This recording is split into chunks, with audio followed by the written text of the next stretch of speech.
Scarier than Halloween, and a vital part of the Christmas tradition, the roots of the Alpine Krampus festival stretch back to medieval times. From November to January across the Alps, Krampuses roam the streets in troops of 6 to 12, going into houses, restaurants and shopping malls, scaring off evil spirits and terrifying the local children. His appearance can vary, but the Krampus is unmistakable. The most basic description of a Krampus is someone who wears a mask that has a strong resemblance to the devil, very often with horns, and some form of fur coat, very often a belt with bells or rolls that are very loud when the Krampus is moving. These alpine monsters parade the streets to make sure the children are not naughty, but nice. St. Nicholas and the basket carrier enter each and every house, and they often perform a poem that he will then always ask, has everybody been nice in here, or do we also need the Krampus for the naughty children, or also for the grown-ups? In some parts of the Alps, the Krampus brandishes a whip, in others a stick, but everywhere children are wary of his wrath. There's always this threat of physical violence that is part of the whole experience, and it is, in a way, it is performed by the Krampuses. I guess all the kids in some form or another have to come to terms with Krampus. Oh, I was really afraid, really afraid of the Krampus. I always was hiding behind other people's, behind my father or my mom. When Robert Renacher turned 18, he decided to join his local Krampus group. Because it was the Krampus, the Bergengruppe Rantain, my own group, who took the fear away I had as a child. The members was always kind, and every year again, every season, you meet new people and see new stuff and other stuff. And yes, it's great. The costumes are elaborate, allowing people to show their creative skills. My mask it's really big. It's heavy, big. You can say it's about 12, 13 kilos.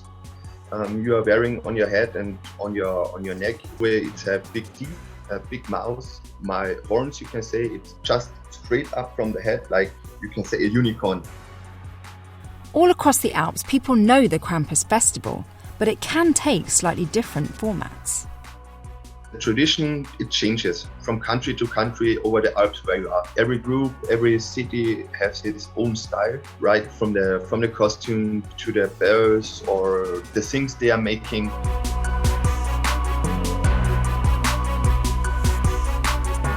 The origins of the Krampus are shrouded in mystery. Christmas cards in the region have featured the Krampus for over 100 years, but it's hard to say where it actually originates.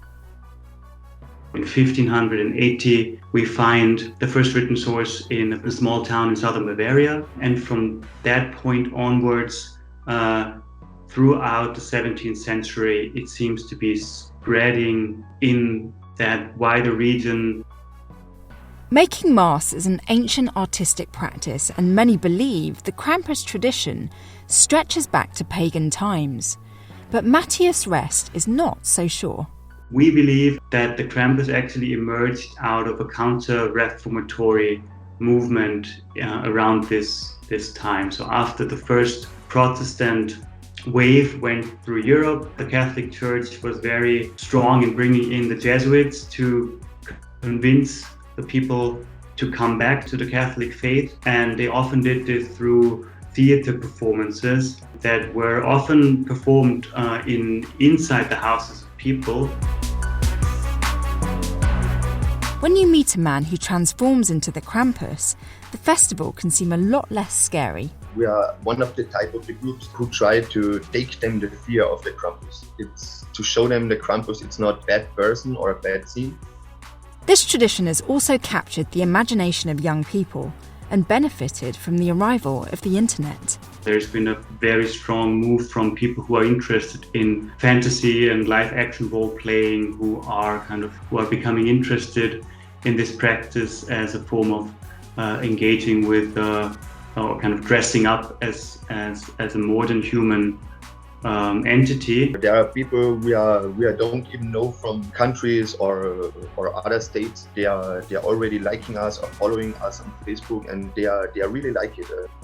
While many alpine traditions are dwindling in popularity, this festival is booming. The Krampus generally roam the streets of many places in the Alps, in rural Austria, southern Germany, and also places in northern Italy and Slovenia, and also increasingly in eastern Switzerland. So it is definitely a custom that is strongly increased in intensity and size over the last, let's say, generation.